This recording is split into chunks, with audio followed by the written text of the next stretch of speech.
จากวัดดับภัยเชียงใหม่สืบสานเวลาผ่าน131 ปีนานไกลวัดพระบาทอุดมรุ่งเรืองงามตาเจ้าน้อยบุญทาวงศาข้าหลวงปวงเชียงใหม่ปกครองหัวเมืองฟ้าทุ่มเทแรงกายแรงใจทุกชาติพันธุ์รวมใจรักษา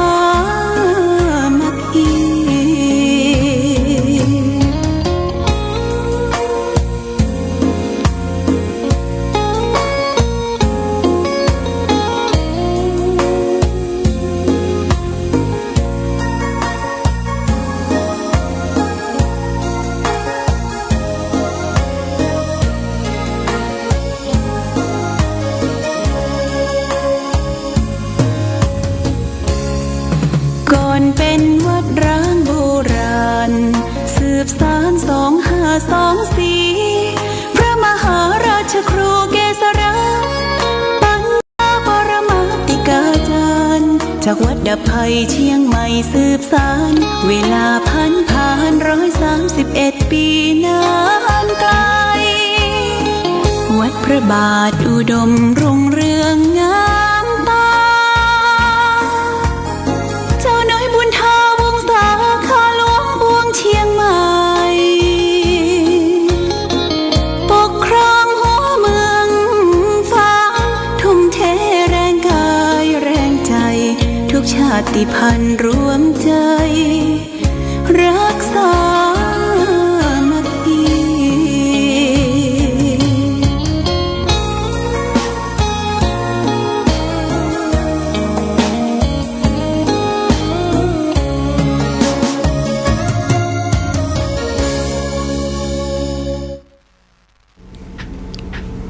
เจริญสุข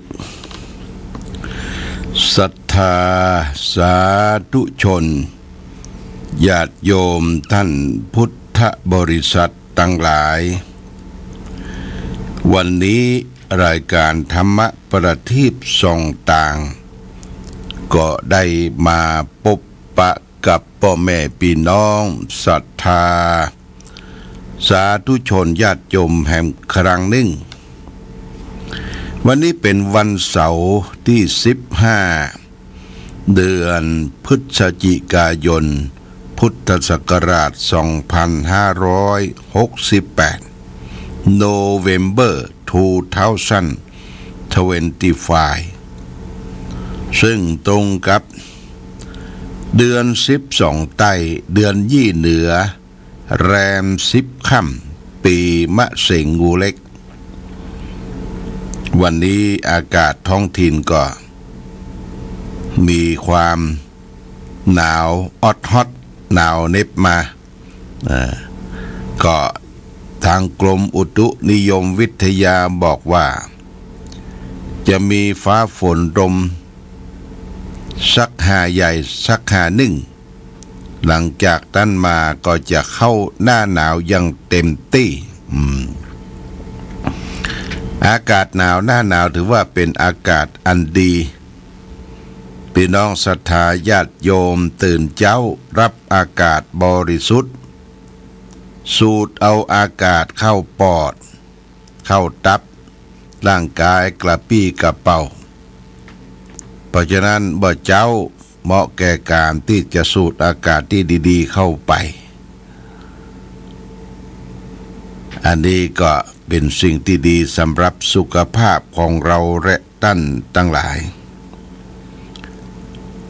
วันนี้ได้มาพบวันเสาร์ในญาติโยมวันเสาร์นี้เป็นวันกิจกรรมในการประพฤติปฏิบัติธรรมของชมรมผู้ปฏิบัติธรรมประจำวันเสาร์ของวัดพระพุทธบาทอุดมทุกวันเสาร์เราก็มารวมกัน9 โมงมารวมกันไหว้พระสมทานศีลถวายไตรทาน และก็กิจกรรมวันเสาร์ที่เพิ่มขึ้นมาก็คือการทำบุญ ถวายเป็นพระราชกุศลแด่สมเด็จพระนางเจ้าพระบรมราชินีนาถพระแม่เจ้าของชาวไทยเราทุกวันเสาร์จะทำบุญได้นิมนต์ตุเจ้าประสงค์ในวัดจำนวน4 รูปสวด7 กัมพีร์แต่ว่าสวดพระอภิธรรม7 กัมพีร์เสร็จแล้วก็ได้ถวายจตุปัจจัยผ้าไตรญาติโยมจะมาเป็นเจ้าภาพจตุปัจจัยผ้าใจก็ชุดละ300 บาทนะญาติโยมทุกวันเสาร์เราจะทำเพื่อถวายเป็นพระราชกุศลแด่พระองค์ท่านวันนี้ก็เช่นเดียวกันญาติโยมเรามาถึงแล้วก็มารวมกันที่บนวิหารพระเจ้าระแข่งมาเจ้าก็จะได้กินบะกอกนะกินบะกอกครูบาเนี่ยหล่นลงมาทางแม่ชีเปิ้นก็เก็บไว้ที่รูปครูบาที่ต้นเกาบะกอกก็มาคนละแก่น2 แก่นบะกอกเป็นยาครูบาศรีวิจัยที่ต้นอยู่ที่วัดพระพุทธบาทอุดมนะเริ่มหล่นละญาติโยมเริ่มหล่นมาแล้ววันนี้มาถึงแล้วเขาก็จะปากันไหว้พระสมาทานศีลแล้วก็ได้นิมนต์ตุเจ้าพระสงฆ์จำนวน4 รูปได้ขึ้นอาสนะได้สวด7 กัมพีร์ได้เจริญพุทธมนต์สวด7 กัมพีร์เสร็จแล้วก็จะได้ถวายผ้าไตรถวายผ้าบังสกุลร่วมกันรับปอนแล้วก็เป็นอันเสร็จพิธีแล้วก็ญาติโยมก็จะได้ร่วมรับประทานอาหารกลางวันด้วยกันที่ทางวัดได้จัดไว้เป็นประจำทุกวันเสาร์เพื่ออำนวยความสะดวกคือแก่ศรัทธาสาธุชนญาติโยมที่มาร่วมทำกิจกรรมในการไหว้พระสวดมนต์ประจำวันเสาร์อันนี้ก็แจ้งญาติโยมท่านสาธุชนทั้งหลายมาร่วมกันนักหลายเพราะอยู่ในช่วงของการแสดงความไว้อาลัยในการจากไปในการเสด็จไปของสมเด็จพระนางเจ้าพระบรมราชินีนาถพระแม่เจ้าของชาวไทยของเราที่ได้จากไปสรีระร่างกายพระศพของท่านก็ตั้งอยู่ในกรุงเทพมหานครในพระมหาราชวังก็มีพระสงฆ์นิกรปวงชนชาวไทยเลี้ยงแถวเลี้ยงกันเข้าไปไหว้สาบกขาดสายเป็นที่ปลื้มปีติยินดีนุ่งชุดดำกันหมดนะเข้าไปสักการะสรีระของสมเด็จพระนางเจ้าพระบรมราชินีนาถโดยมีเจ้าหน้าที่ของราชวังอำนวยความสะดวกแก่พ่อแม่พี่น้องศรัทธาประชาชนจะไปจากต่างจังหวัดแม้ต่างประเทศหรือภายในประเทศก็ไปร่วมกันได้ทุกวันเวลาตั้งแต่9 โมงถึง16 นาฬิกา16 นาฬิกากับ4 โมงเย็นบ่ญาติโยมนะอันนี้สำหรับพี่น้องประสบนิกรปวงชนชาวไทยที่มีน้ำจิตน้ำใจต่อน้ำพระทัยของสมเด็จพระนางเจ้าพระบรมราชินีนาถพระแม่เจ้าของชาวไทยเราในช่วงวันที่13 ถึงวันที่17นี่พระบาทสมเด็จพระเจ้าอยู่หัวพระราชินีพร้อมด้วยคณะได้ไปเยี่ยมเยียนตามคำเชิญของประธานาธิบดีของจีนเขาได้ชมการถ่ายทอดเปิดอย่างเป็นทางการต้อนรับอย่างอบอุ่นเป็นทางการเป็นโชคดีของประเทศไทยที่มหาอำนาจประเทศจีนเนี่ยเปิ้นเป็นมหาอำนาจทางเศรษฐกิจทางทหารทั้งหลายอย่างก็ได้เชิญไปร่วมไปดูงาน ที่ประเทศจีนนี่เป็นการโชคดีข้ามมาก็ดูข่าวญาติโยมนะดูข่าวดังพระราชกรณียกิจนะดูข่าวการทำบุญถวายเป็นพระราชกุศลอุทิศคือแก่สมเด็จพระนางเจ้าพระบรมราชินีนาถและก็ดูข่าวการเสด็จของพระบาทสมเด็จพระเจ้าอยู่หัวรัชกาลที่10พระราชินีเสด็จต่างประเทศคือประเทศจีนก็จะปิกมาวันที่17อันนี้ข่าวบ้านข่าวเมืองก็ดูข่าวพ่องจะไปดูหนังดูละครนักจนเกินไปดูหนังดูละครดูอย่างนี้ก็หนังละครนี่มันจ้างพิษกันแต่พิษกันอิจฉาตาร้อนอิจฉาตาร้อนและคนดูก็มีอารมณ์ไปกับการดูหนังดูละครถ้าเลือก โทษถ้าตัวโกงตัวร้ายออกมาก็ไปจังตัวโกงตัวร้ายถ้าพระเอกออกมาก็ชอบอกชอบใจอย่างแต่ก่อนนี่เราไปดูหนังกลางแปลงดูหนังขายยาหนังถ้าพระเอกออกมาพระเอกขี่ม้าออกมาเนี่ยตบมือกันเนี่ยตะกอนเนี่ยตบมือลบโอ้ม่วนตบมือกันม่วนอกม่วนใจอันนี้คือดูหนังดูละครกลับมาย้อนดูตัวเรานะญาติโยมดูหนังดูละครกลับมาย้อนดูตัวเราว่าตัวเรานี่มีอย่างพ้องที่จะพึงประพฤติปฏิบัติในชีวิตประจำวันของเราเพื่อฟอกจิตฟอกใจรักษากายวาจาใจของเราให้ดีมีความสุขในบั้นปลายชีวิตคือมาย้อนดูตัวเราก็คือการได้ประพฤติปฏิบัติไหว้พระสวดมนต์เป็นอาจินประจำทำบุญทำทานรักษาศีลปั้มเพ็งเจริญภาวนานี่เขาจะอยู่ที่ไหนจะทำใดดูหนังดูละครกลับมาย้อนดูตัวเราอันนี้เป็นความเปลี่ยนพยายามของทุกท่านทุกคนที่จะรักษาสภาพจิตใจให้เราอยู่พยายามอย่างยิ่งความพยายามเนี่ยมันเป็นสิ่งสำคัญที่จะประสบความสำเร็จวันนี้หลวงพ่อก็จะเอาภาษิตของความพยายามว่าวายามกถาว่าด้วยความพยายามพระพุทธเจ้าตรัสว่าวายะเมเถวะปุริโสณทิพพินไทยะปันติโตซึ่งแปลเป็นไทยว่าเป็นชายชาติบัณฑิตพึงพยายามร่ำไปอย่าเป็นคนนายท้อแท้นี่เพิ่นว่าเป็นชนชาติบัณฑิตจงพยายามต่อไปอย่าเหนื่อยหน่ายเบื่อหน่ายท้อแท้ความพยายามอยู่ที่ไหนความสำเร็จก็จะอยู่ที่นั่นนี่ญาติโยมเป็นภาษิตว่าเนี่ยอย่างให้ตั้งอกตั้งใจทำพยายามให้เกิดความสำเร็จอย่างเราจะปลูกพืชผักผลไม้อย่างต่างๆเนี่ยมันอยู่ที่ความเพียรพยายามการศึกษาเขาเนี่ยอย่างปุ๊บปั๊บจะให้ได้ดอกได้ผลสำเร็จโดยพันไวนั้นหายใจไม่มันอยู่ที่ความเพียรพยายามนะญาติโยมมนุษย์ของเราเกิดมาปิตามารดาได้กำเนิดเกิดลูกขึ้นมาได้เลี้ยงดูพ่อกอย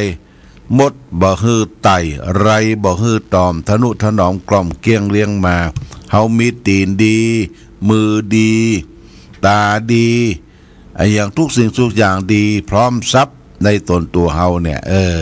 เฮาได้สืบทอดจากพ่อจากแม่มาก็พยายามทำสิ่งที่ดีๆไผบ่ใจจะเสาะเงินทองออกมาจากต้องพ่อต้องแม่เฮาก็มามาหาใจสติปัญญาของตนเองคือความเพียรยามนี่เป็นหัวใจหลักสำคัญในการดำเนินชีวิตคนเฮาถ้าเพียรพยายามเหย่างก็สำเร็จผลในการเพียรพยายามนั้น หลักธรรมะที่จะได้นำมาประกอบในชีวิตในความพยายามของเขาเรียกว่าอิทธิบาทสี่อิทธิบาทคือความอิทธิบาทสี่เนี่ยคือความเพียรพยายามที่จะทำอย่างให้ปรากฏให้เกิดความสำเร็จอิทธิบาทสี่นี่ก็คือหนึ่งให้มีฉันทะคือความพอใจในการกระทำในสิ่งนั้นนะข้อหนึ่งนี่สำคัญถ้ามีอย่างมีฉันทะมีความพอใจในสิ่งนั้นเราก็มีธรรมะข้อที่สองวิริยะคือความภาคเพียรทำโดยความเพียรพยายามทำสิ่งนั้นให้สำเร็จลุล่วงแล้วก็ธรรมะข้อที่สามเสริมเข้าไปแห่มีจิตตะเอาใจฝักใฝ่บ่ได้วางธุระ ในการที่เราทำพยายามสิ่งนั้นจิตตะนี่เอาใจฝักใฝ่สิ่งนั้นบ่วางธุระข้อสี่วิมังสาก็มันต้องพิจารณาหาเหตุหาผลนั้นเพื่อเกิดความสำเร็จในอิทธิบาทสี่เนี่ยเป็นธรรมะสำคัญคือคุณเครื่องให้สำเร็จด้วยความประสงค์นะด้วยความประสงค์อิทธิบาทสี่เนี่ยคือฉันทะวิริยะจิตตะวิมังสาฉันทะคือความพอใจในสิ่งนั้นวิริยะเพียรมันประกอบในสิ่งนั้นสามจิตตะเอาใจฝักใฝ่ในสิ่งนั้นไม่วางธุระสี่วิมังสามันติบันตองพิจารณาเหตุผลในสิ่งนั้นนี่อิทธิบาทสี่เนี่ยญาติโยมแต่เขาจะทำอย่างสำเร็จมันอยู่ที่ความพร้อมความตั้งใจนะญาติโยมนะใจเขานี่สำคัญมากจะต้องฝึกที่ใจนะให้มีความพร้อมความตั้งใจจะไปให้ใจมันวอกแวกใจมันกัดแกว่งใจมันฟุ้งซ่านถ้าใจวอกแวกใจกัดแกว่งใจฟุ้งซ่านนี่มันทำให้อย่างบ่เกิดความสำเร็จเพราะฉะนั้นจะสำเร็จอยู่ที่ใจดังมีคำกรอนคำคติสอนใจว่าจะปลูกพืชให้เตรียมดินจะทำกินให้เตรียมอาหารจะพัฒนาการให้เตรียมคนจะพัฒนาคนให้พัฒนาที่จิตใจแต่ว่าจะพัฒนาใครผู้ใดเนี่ยคือพัฒนาตัวเราก่อนเป็นประการสำคัญเราจะต้องพัฒนาตัวเราก่อนในประการสำคัญคือพัฒนาใจนั่นเองเพราะฉะนั้นจิตเป็นนายกายเป็นบ่าวกายเป็นคนรับใจถ้าเราฝึกจิตฝึกใจได้ดีทุกสิ่งทุกอย่างก็ดีไปหมดก็ดีทำก็ดีอย่างทุกสิ่งทุกอย่างมาในทางที่ดีเพราะใจดีใจพระพุทธใจบริสุทธิ์ใจพระธรรมใจงามใจพระสงฆ์พระพุทธช่วยนำพระธรรมช่วยแต่ง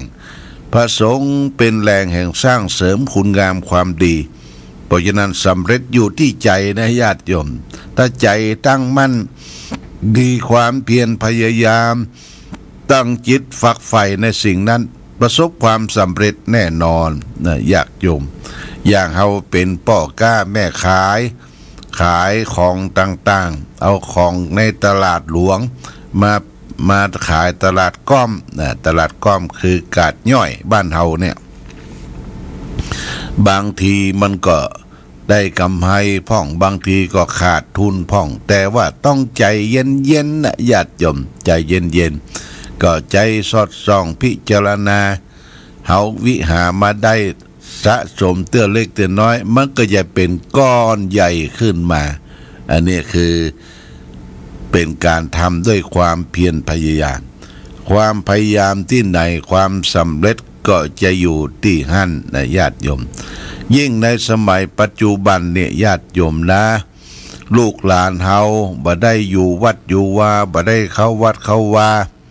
เฮาส่งไปห้ำเฮียนศึกษาทานของจิตนะทานของใจนะเขาบ่ได้ฝึกฝนอบรมมาใจก็กวัดแกว่งได้ง่ายไปคบเปื้อนคบฟุ้งคบคนนั่นคนนี้ เอาเข้าพ่อแม่ว่าบ่ให้นอนสอนบ่ให้ฟังคำนี้ก็ขอเงินขอสตางค์มาติกกราบเท้าคุณพ่อคุณแม่โทรศัพท์มาบอกว่าจะใช้เป็นค่าเทอมจะใช้เป็นค่าหน่วยกิจจะใช้เป็นค่ากระดาษ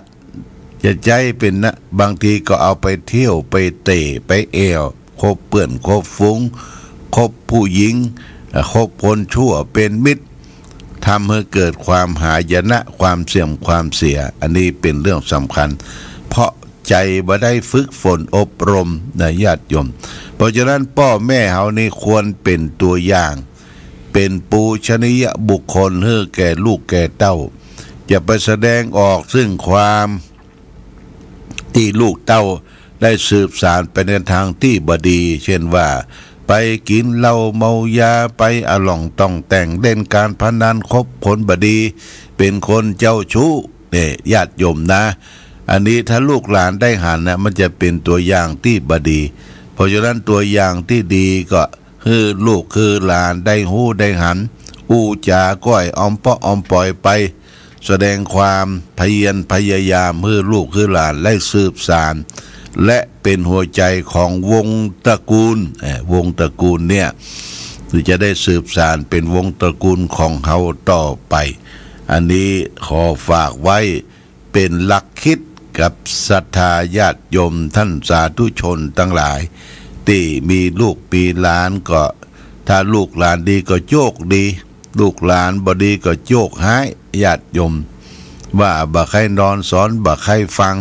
เพราะฉะนั้นสำคัญที่สุดก็คือตัวอย่างที่ดีเป็นแบบอย่างที่ดีคือลูกคือหลานได้สืบสานต่อไปวันนี้เชิญชวนเด้อญาติโยมวันเสาร์ขึ้นวัดปฏิบัติธรรมเขาก็จะได้ถวายทำบุญอุทิศเป็นพระราชกุศลแด่สมเด็จพระนางเจ้าพระบรมราชินีนาถพระแม่เจ้าของชาวไทยเราที่พระองค์ได้แก่สวรรคตลงไปได้เกือบจะ50 วันละ15 วันที่ผ่านไปละต่อไปก็เป็น50 วันแต่ทางวัดพระบาทอุดมเรียววันเสาร์เขาจะทำกันทุกวันเสาร์นะญาติโยมนะเพื่อระลึกถึงสถาบันอันสำคัญของชาติคือสถาบันของกษัตริย์บ้านเฮาเมืองเฮาปกครองโดยระบอบประชาธิปไตยโดยมีพระมหากษัตริย์เป็นประมุขของประเทศญาติโยมก็สำนึกในหน้าที่ทุกบ้านทุกจองเคหสถานบ้านช่อง